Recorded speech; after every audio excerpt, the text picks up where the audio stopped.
Welcome to Vicky's 4-0 drills. Let's dive in, let's get to work. This drill is all about moving the ball around. We typically do a bow tie drill on a regular basis, and this is a little mix-up for it. In a bow tie drill, you send the ball to the same place pretty much all the way through the exercise. This gives you the chance to send the ball into two different directions so that when you're in a dink battle in a match or a rec play, it's going to help you learn to move the ball into different directions while you're in that battle. Gives you a little bit of flexibility. So we're working on the dexterity of sending it to different places, but also the mental ability to say to yourself, I don't have to keep sending it in the same spot. I can mix it up. And so that's what we're working on today. So we just warmed ourselves up, going straight, going cross court, which is all you're gonna need in this exercise. But instead of doing our normal bow tie dink, what we're gonna do is we're gonna do a dink forward from this side. Everybody on this side is gonna be the feeders. Dink forward. When the ball comes back to me, you're gonna send it just back to me.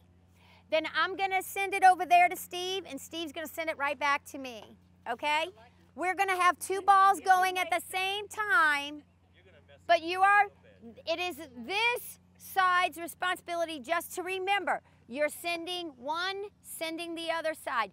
Your job is just to send it back to who just sent it to you, okay? So I want you guys to demonstrate for just a second. And remember, this is a cooperative drill. This is for us to get used to just sending the ball in different directions. If I mess up, I'll just say Karen, and I'll say my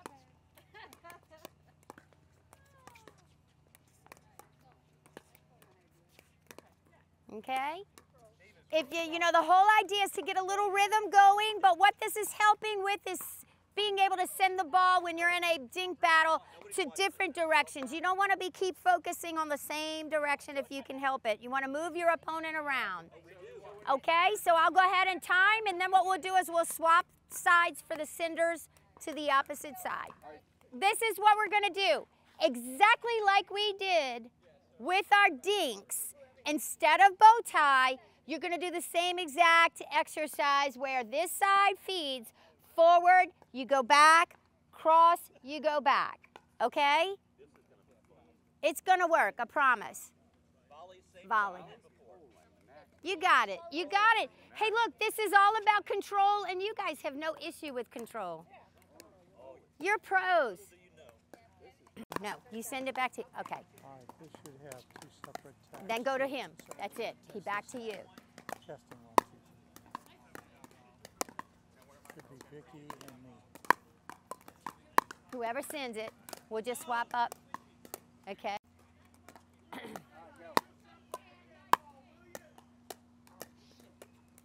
Here is just a little video that I watched, and it was John Cincola, and he was talking about playing the banger, but he used the term banger loosely and wanted to kind of define that it really, really, really just means players that hit the ball hard consistently. I mean, they just want to keep coming.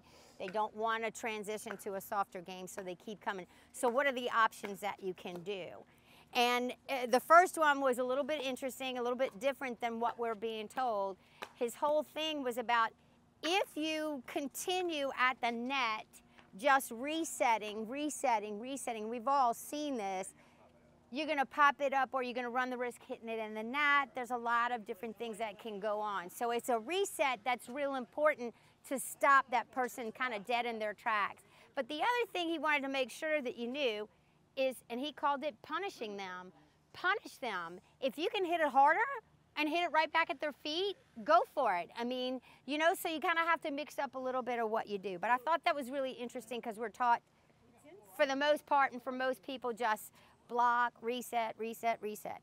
The other thing he said is learn when to let the ball go, because there's so many times when they are driving the ball consistently like that, that it is going to be like, we're going to get all excited and want to keep hitting it, but there's going to be that one that's right above your shoulders or somewhere else that really and truthfully you just let go. So that was his second bit of advice. And his third bit of advice was to don't give them, but which is like, don't feed them. Don't feed them balls like dead dinks. Be careful what you're sending this person, because you're basically feeding them the chance to just drive the ball even harder at you. So higher balls, loftier balls, dead dinks, those kind of things, you don't want to keep feeding back to them. So I thought that was really interesting and something I wanted to make sure to share with you guys. So in an offensive lob, most of the time is going to occur when you're in a dink battle and you can't get out of it. You know you can't pass, you're not making it, but you also have a great opportunity to take it off the bounce and send it over their heads. The one advantage to doing this is that now I'm pushing them back, right? I'm getting them off of that no volley line, so that now we have the advantage up here at the no volley line. So the biggest thing that they said, they offered some tips, and one of the big thing was shorten your swing, right?